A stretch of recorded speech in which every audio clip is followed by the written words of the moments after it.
For today's podcast, we are going to have a really interesting conversation with two of our CAOs, which stands for Chief Administrative Officers. So we've got Tammy Dexter and Andrea Campbell. So welcome to both of you. Thank you. Thank you. So both of you are in positions, and there's a few others in your similar position where you really are supporting schools. That's what you're doing. You're providing that support to schools. You're working closely with the building administrators, the leadership in those schools. I know, Andrea, your focus is on our high schools. Correct. And Tammy, you're working with a cluster of our elementary schools. Correct. And then really as a team, all of you work together to really cover and discuss and talk about all the great things going on and how we can continue to move forward in all of our schools. So really a neat position. And what I want to talk to both of you today are two things that people may or may not heard of called PLCs and coaching as it pertains to the school level. So, Tammy, I'm just going to start with you. So, first of all, the first thing I mentioned was PLCs. What are we talking about there? Well, we're talking about professional learning communities, which is really where we bring groups of teachers, teams of teachers together to work through lessons, assessments. They help one another to think about instruction and instructional practices. They come together to create assessments and to really support one another in teaching and learning for students. Truly, aren't we lucky to have such talented professionals in our schools? I mean, any of us that have children that have worked in schools, as we went to school, we know the talent that is there. So, what is just some of the positives you see as you see these teachers working together in these teams? So I think one of the biggest advantages of having a PLC is that you're not alone.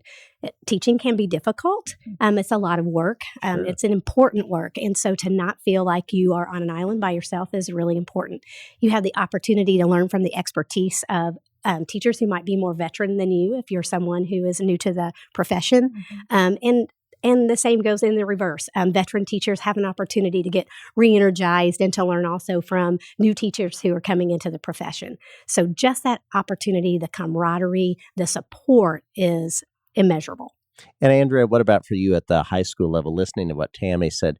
How does that look where you're dealing? I mean, all of our educators are specialists in education, but for you at the high school level, you're truly content specialist as well, obviously, whether it be English or biology or you name it. So how does this look at the high school level and how do you see it benefiting our teachers? Right. So I think it's very similar. We have teams. And I think that's the key to it is that you really have good teams. And at the high school level, I think one of the big differences is that we often teach more than one subject area. So it isn't just you teach kindergarten or first grade. You may teach biology and chemistry or teach ICP. And so you may have more than one PLC that you really want to meet with and that you want to work with as far as curriculum and the content. And again, some of those instructional strategies that work best for our students. I'm curious, as you are talking to building leaders and teachers as well at the different levels, what's some of the feedback you've heard that really resonated with you about how these have been beneficial? Either one of you that experienced a conversation where you thought about that? Well, I actually have been able to get into some PLCs this year and just see some fun things. Visited a PLC at a building in which they had had a particular assignment that they were looking at, had collected some data and brought it to the table and really were able to identify what were the misconceptions, what were some of the things that our students really did well and where did they miss, and being able to then plan accordingly. And before that next assessment came along so that those students were able to do well in the long run. So I mean, it is learning from each other as opposed to just going in, saying good morning in the hall, shutting your door and kind of being isolated for the rest of the day. Tammy, what about you? Any conversations or observations? Yeah, I would say similar things that we've seen when we're going into PLCs, but something that really resonates with me was looking at some feedback that we had received about PLCs where teachers were saying, I love my PLC. I wish I had more time to work with them and the importance of that time together. So I do think that most teachers see a real benefit in the opportunity to collaborate with one another. And you said earlier, truly all teachers can learn from one another. They can all share experiences. But I do know in particular, I had a conversation not long ago with a first-year teacher, and she was just talking about I can't imagine doing this if I didn't have this dedicated time Mm-hmm. to work with others. I'm sure you've seen that as well. Absolutely. I'm thinking about a particular second grade PLC with a new teacher who's with someone who's very veteran. And that has been such a positive experience for that particular teacher. And she said that many times. I don't know what I would do without my teaching partner and the opportunity I have to learn from her and to, to grow because of her experience. Yeah. Sure. I would include as well when it comes to interviews. Some of my most recent interviews, they're asking, teachers are asking, do you have a PLC? Who's going to be my Interesting. support? How Right. am I going to get that support? What does that look like? And so it's definitely, that is something that, it's not easy. And for us to be able to pull together and support one another is amazing. And as Tammy had mentioned earlier, it's great for our new teachers. But then again, even as a veteran teacher, things have changed in the world. Right. And so it's helpful for me too, to be able to look at things in a different way. Well, and I mean, when you look at that PLC model, again, a professional learning community, it's not just for teachers. I mean, you both, correct, meet with your Mhm. groups of principals you support Mhm. periodically from time to time Yes. in a PLC. And I know that's beneficial for those principals as well. Exactly. Similar things that we do with principals that teachers are doing together. We're looking at a problem of practice. What's Mhm. something that's happening that we're all struggling with, and how do we help one another to problem solve through that? Right. We look at data. Even the CAO team, we have a PLC where I we was meet. just going to ask that. We Yeah, meet every even Friday too. those Same, people Yes. doing what yes. you do, you're meeting in a PLC. Exactly, and the opportunity to go watch one another and to learn in those moments has been really helpful as well. Yeah, and I think one of the interesting things, since EVSC is really committed to this over the last several years, many years now, we followed best practice guidance. There's a lot of research out there about the benefits of this, and we've truly tried to bring that and make it kind of our own because, Mhm. again, we want everyone to be in an environment where they can support one another and not feel isolated, and we've seen great results from that as well. Absolutely. So let's flip it a bit then and talk about another key aspect of our work that people may not have heard about, and that's coaching. I think when people hear coaching, they think about athletics, and Mhm. certainly that is a huge part of coaching that takes place.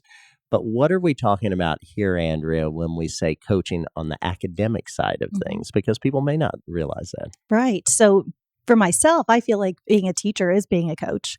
You've got a certain goal in mind, and so it's about learning all the things that it takes to get to that goal. Sure. So when it comes to coaching instructionally, it's that same kind of idea. We have an end goal in mind, and that's student achievement. We want the best for our student outcomes, and how are we going to get it?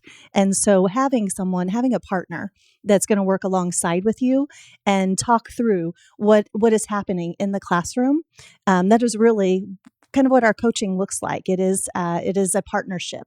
And it's kind of nice to have outside eyes. When you're in the moment and you're teaching a lesson, you can only see so much. You observe Sure. and you have all the different look fors. You have things planned in your lesson, but to have someone else's viewpoint and to be able to discuss those lessons. And a really good coach asks a lot of questions because really the teacher is the one that has the answers.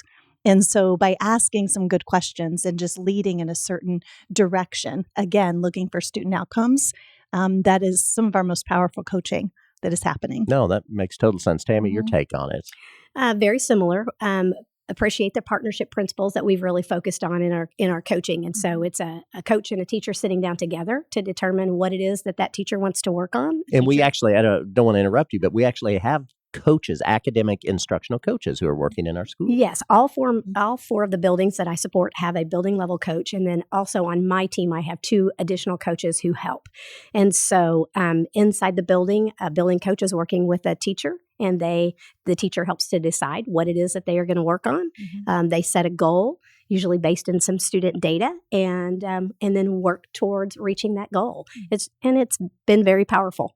Again, it's about getting better. And I still keep thinking, just like when we talked about PLCs, you're not isolated with this No. coaching. You're not on your own trying to figure out how can I do this better tomorrow or next week or the next time. You've got almost a thought partner.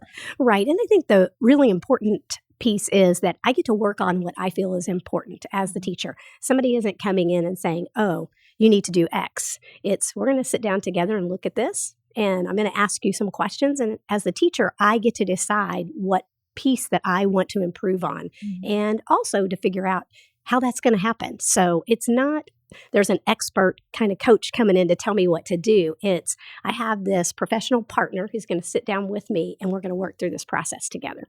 And Andrea, at the high Mhm. school level, then when you're thinking about that coach, am I right in saying our department chairs would serve in that capacity? Correct? That's correct. And Yes. first of all, what is that for somebody? If you're listening to this and saying, "I don't know what you're talking about," a department chair, what is that? Right. So each of our areas, so we have an English department chair, math, science, social studies. So they really, they at one point in time, a department chair was more of the managerial aspect for the department, and so it's content specific. They've now branched into now being coaches. There's still some of that managerial piece to it, obviously, and working with the curriculum and so forth. But then they also have half of their time as coaches. They're also still in the classroom, which is one of the best things that we can do, and a Yeah, why great is that? That's model. interesting. Yes, Yeah, when you say because then you're a practitioner. You're in the classroom. You're trying those things out in the classroom to see what's working and what doesn't. And it's that action research piece, as well as if I have my own classroom and somebody wanted to maybe see a new strategy or wanted to, view something new, that's an opportunity for them to come in and see. And so just another way to I guess help as far as improvement is concerned. So I guess it would be fair to say, Tammy, whether you're talking about somebody teaching kindergarten or first grade or somebody teaching a junior senior level course, it's all about working together, supporting one another, and how do we get better? Exactly. Okay. I think the other piece that's nice with coaches, and this kind of ties back into what we started with, was PLCs, is that our coaches also help support in PLCs. And so that additional support in there is also helpful. I think that the coaching and the PLCs go hand in hand with this idea that you're not isolated. You're not on an island as a teacher, that there are people who will work alongside you to help you get better every day. Well, and we've talked for a long time about how one of the things in EVSC that we're truly dedicated to, and that's our continuous improvement process. I mean, we're always working through continuous improvement strategies. We want to get better. We have great pride in what we do, but we always feel like we can continue to look at even better ways to reach kids. And I think these are two ways that we're doing it. So it'd be just interesting to take a peek behind the curtain today, and you both helped us to do that. So Andrea, thank you very much. Tammy, thank you very much. We might call you guys back in at some point and talk about how this continues to evolve. We'd love to hear more. We'd be happy to. Great. Thanks, Jason. Thank you. Thank you.